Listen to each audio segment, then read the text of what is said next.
that $500,000 engineer at the end of the year, I'm going to ask them how much did you spend in tokens? And that person said $5,000. I will go ape something else. Yes.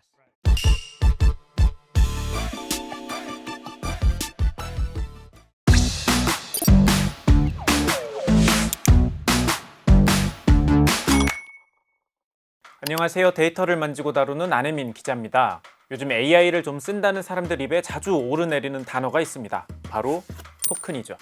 뉴스를 보다 보면 이 토큰이라는 게 단순히 AI 사용량을 나타내는 단위를 넘어서 업무 성과나 성실도를 보여주는 지표처럼 쓰이기도 하더라고요. 도대체 토큰이 뭐길래 이렇게까지 언급되는 걸까요? 오늘 오그랩에서는 이 토큰 이야기를 준비해봤습니다. 정확히 토큰이 무엇인지, 또 토큰을 둘러싼 AI 시장은 앞으로 어떻게 흘러갈지, 그리고 이 시장의 진짜 승자는 누구인지 5가지 그래프를 통해 이야기 나눠보겠습니다.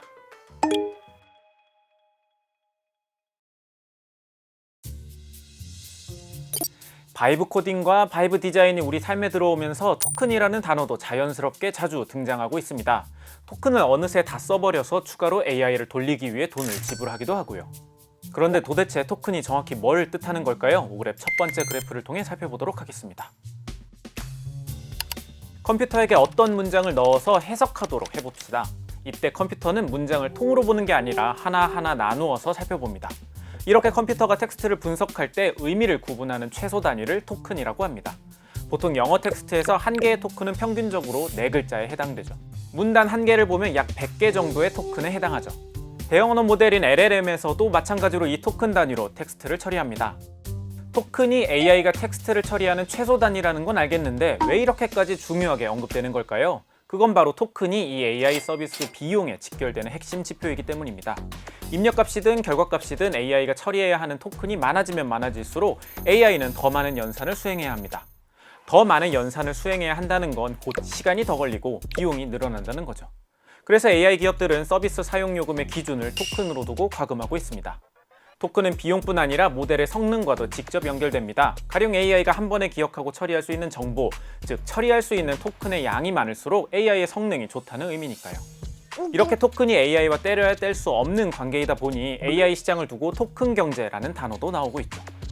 AI 서비스 사용자가 늘어나면서 토큰 사용량도 정말 엄청나게 늘어나고 있습니다. 오픈AI의 한 엔지니어가 일주일 동안 사용한 토큰 양이 무려 2,100억 개에 달했다는 이야기까지 나오죠. 이 토큰 양은 위키피디아를 통으로 33번 붙여넣은 양과 맞먹어요. 또 어떤 이용자는 엔트로픽의 클로드 코드를 한 달에 15만 달러 넘게 사용됐다는 얘기도 들려오죠. 15만 달러면 우리나라 돈으로 2억 2천만 원이 넘는 금액입니다. 생각해보면 단순히 텍스트를 생성하는 데에는 이렇게 많은 토큰을 사용할 수가 없습니다. 억 단위의 사용량과 비용이 나올 수 있는 이유는 바로 바이브 코딩에 있죠. 에이전트 기반의 AI 코딩 도구가 등장하면서 AI가 방대한 코드를 처리하고 편집할 수 있게 됐으니까요.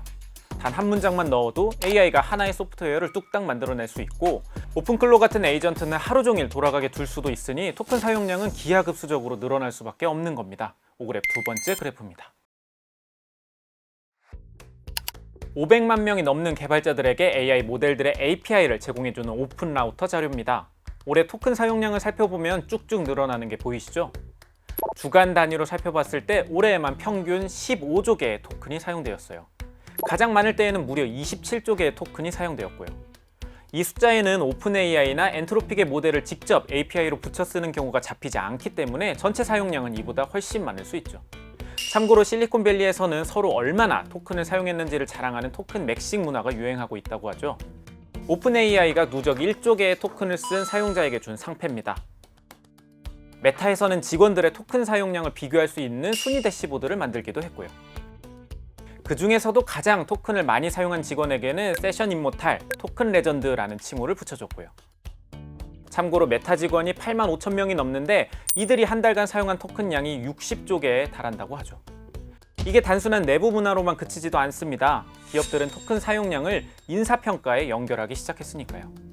캐나다의 전자상거래 플랫폼 쇼피파이의 CEO가 사내에 공유한 메모입니다. 쇼피파이에서 AI 활용은 이제 당연한 기준이다. 쇼피파이에서는 이제 직원이 신규 채용을 요청하기 전에 AI로는 안 되는 이유를 입증해야 해요. 마이크로소프트 역시 AI 활용이 더 이상 선택사항이 아니라면서 AI의 적극적인 사용을 주문했어요. 들리는 얘기로는 마이크로소프트에서도 사내 토큰 리더보드를 가동했다고 하고요. 이 영역에서 가장 적극적인 사람 바로 엔비디아의 CEO 젠슨 황입니다. 젠슨 황은 연봉 50만 달러, 우리 돈으로 7억이 넘는 개발자라면 적어도 그 절반인 25만 달러는 토큰에 써야 한다고 말합니다. Let's say you have a software engineer or AI researcher and you pay them $500,000 a year. We do that all the time. That $500,000 engineer at the end of the year, I'm going to ask them how much did you spend in tokens? And that person said $5,000. I will go ape something else. Yes. Right. If that $500,000 engineer did not consume at least $250,000 worth of tokens, I am going to be deeply alarmed.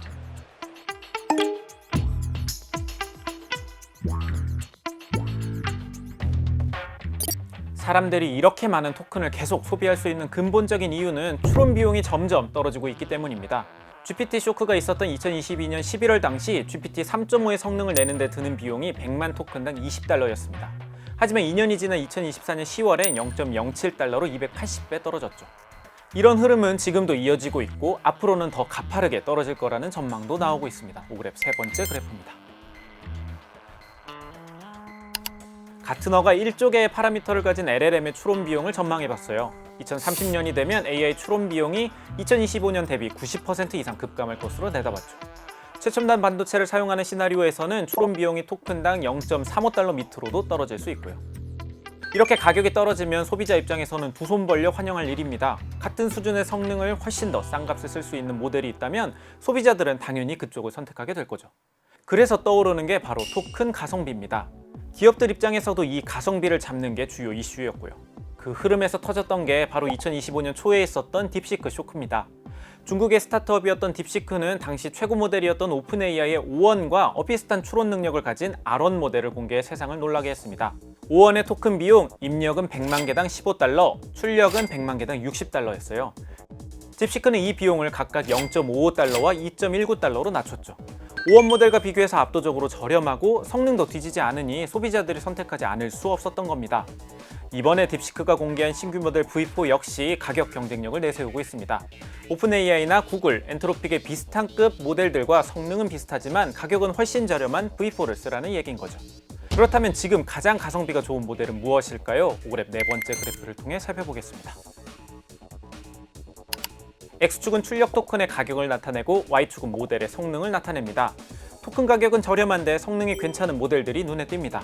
다만 추론 가격이 떨어졌다고 하지만 여전히 비싼 토큰 가격을 자랑하는 모델들도 많습니다. 가장 비싼 라인은 오픈 AI와 엔트로픽의 최신 모델인 GPT 5.5와 클로드 오퍼스 4.7인데요. 가성비가 좋은 모델들은 대부분이 중국 모델들이고 토큰 값이 비싼 모델들은 거의 다 미국 모델들입니다. 왜 이렇게 차이가 나는 걸까요? 핵심은 컴퓨팅 리소스에 있습니다. 더 나은 모델을 만들어내려면 더 많은 GPU, 즉 더 많은 컴퓨팅 리소스가 필요합니다.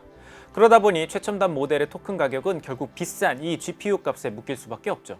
그 결과가 토큰당 $30, $25라는 고가로 나타난 거고요. 대신 미국 기업들은 그 안에서 효율성을 찾아가고 있습니다.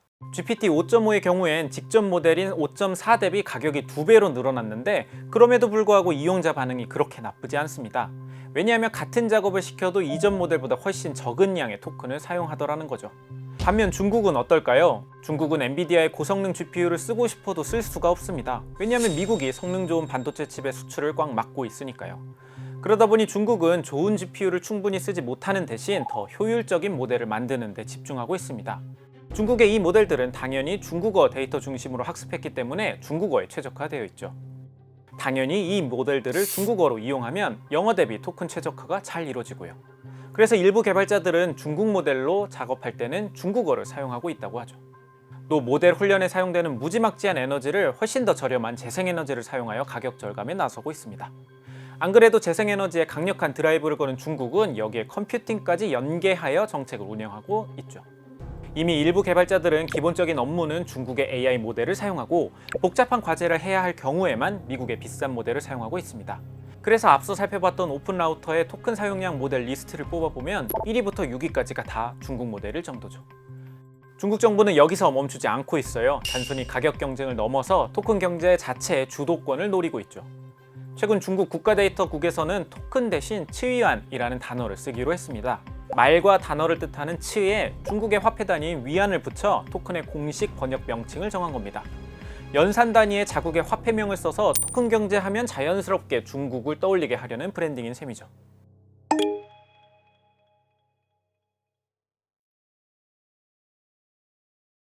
토큰 경제가 이렇게 커지고 있으니 토큰을 파는 AI 기업들은 한박 웃음을 짓고 있겠죠? 그렇지 않습니다. 오히려 적자가 계속 쌓이는 아이러니한 상황이 벌어지고 있죠. 오글의 마지막 그래프입니다. 월스트리트 저널이 입수한 오픈AI와 엔트로픽의 내부 문건 자료입니다. 이 그래프는 두 기업의 연간 수익을 나타낸 건데요. 겉으로 보면 빠르게 늘어나고 있죠. 하지만 이 숫자에는 모델의 훈련 비용이 포함되어 있지 않습니다. 만약 훈련 비용까지 포함해서 그래프를 다시 그려보면 이렇게 됩니다. 오픈AI는 2030년에, 엔트로픽은 2028년에야 흑자로 전환될 것으로 예측되고 있죠. 토큰에 이렇게 돈을 많이 쓰고 AI 시장에 투자금이 천문학적으로 몰리고 있는데 도대체 다 어디로 가는 걸까요? 토큰 경제에서 진짜 돈을 버는 쪽은 바로 컴퓨팅 리소스를 파는 기업들입니다. GPU 칩을 판매하는 엔비디아, 그리고 GPU를 데이터 센터에 쌓아두고 빌려주는 AWS나 구글 클라우드, 마이크로소프트 애저 같은 클라우드 기업이 바로 그 주인공이죠. 엔트로픽이 지난 4월 20일에 발표한 계약이 있습니다. 앞으로 10년간 AWS에 1000억 달러 이상을 투자하겠다는 내용이었죠. 우리 돈으로 140조 원이 넘는 막대한 금액이 들어가는 이유는 클로드 모델의 훈련과 배포를 위해서입니다. 이렇게 확보된 컴퓨팅 용량이 원전 5기 수준인 5GW입니다. 엔트로픽이 AWS하고만 손을 잡는 게 아닙니다. 구글 클라우드와도 협력해서 구글의 TPU 최대 100만 개를 활용할 수 있는 파트너십을 체결했죠. 오픈AI도 마찬가지입니다. 일단 오픈AI는 스타게이트 프로젝트라는 대규모 AI 인프라 사업에 직접 플레이어로 참여하고 있죠. 또 기존의 마이크로소프트와의 7년간 맺어왔던 독점 계약에서 벗어나 멀티클라우드 전략으로 방향을 수정했습니다. 이에 따라 구글과 AWS와 계약을 맺으며 컴퓨팅 리소스를 확보하고 있죠. 그리고 AI 컴퓨팅 영역의 압도적 강자인 엔비디아가 지금 이 시장에서 가장 행복한 웃음을 짓고 있을 겁니다. It used to be a data center for files. It's now a factory to generate tokens. Tokens are the new commodity, and like all commodities, once it reaches an inflection, once it becomes mature or becomes maturing, it will segment into different parts. 젠슨항은 이전부터 AI 시장을 두고 5단 케이크론을 설파해왔어요. 맨 밑에 이 시장을 떠받치고 있는 에너지가 있고 그 위에 칩, 그리고 그 위에 인프라가 있습니다. 이런 구조 위에서 AI 모델과 애플리케이션 서비스들이 돌아간다는 거죠. AI 모델 위에서 만들어진 애플리케이션이 돈을 벌면 그 수익은 결국 아래층으로 흘러갈 수밖에 없습니다. 칩을 꽉 쥐고 있는 엔비디아는 당연히 기쁠 수밖에 없겠죠. 칩뿐만 아니라 최근 엔비디아는 에너지 인프라 효율을 극대화하기 위한 기술도 세일즈하고 있으니 수익은 더 늘어날 가능성이 있고요. 오픈AI의 GPT 5.5가 출시되고 젠슨항은 엔비디아의 전 직원에게 사내 공지 메일을 보냈습니다. 내용은 이렇습니다. 오픈AI의 코덱스와 새 모델을 적극적으로 쓰라는 내용이었죠.